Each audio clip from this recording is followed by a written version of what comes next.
بسم اللہ الرحمن الرحیم، السلام علیکم ورحمۃ اللہ وبرکاتہ۔ رمضان المبارک میں سحری کے وقت کی ایک خوبصورت دعا ہے۔ اگر رمضان المبارک میں آپ سحری کے وقت یہ دعا پڑھ لیتے ہیں تو اللہ پاک کا خاص کرم ہوگا۔ سحری کے وقت ایک مرتبہ یہ دعا ضرور پڑھیں۔ رسول اکرم صلی اللہ علیہ وآلہ وسلم نے ارشاد فرمایا، اگر کسی بندے کو کوئی تکلیف یا صدمہ پہنچے تو وہ یہ دعا پڑھ لے تو ضرور اللہ تعالیٰ اس کو اس کا نعم البدل عطا فرمائے گا۔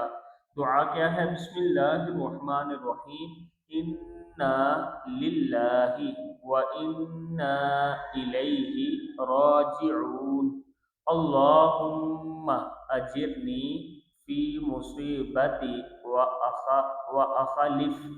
اخلف لی خیرا منہا۔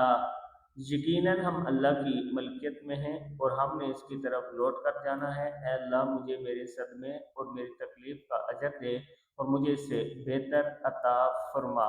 اللہ تعالی ہم سب کو نیک عمل کرنے کی توفیق دے، اور اللہ تعالیٰ سے دعا ہے کہ جتنے لوگ پریشان ہیں، مصیبت میں ہیں، اللہ تعالیٰ ان کی مصیبتیں، پریشانیاں، تکلیفیں دور فرمائے۔ ویڈیو کو آپ نے آگے صدقہ جاریہ سمجھ کر ضرور شیئر کرنا ہے۔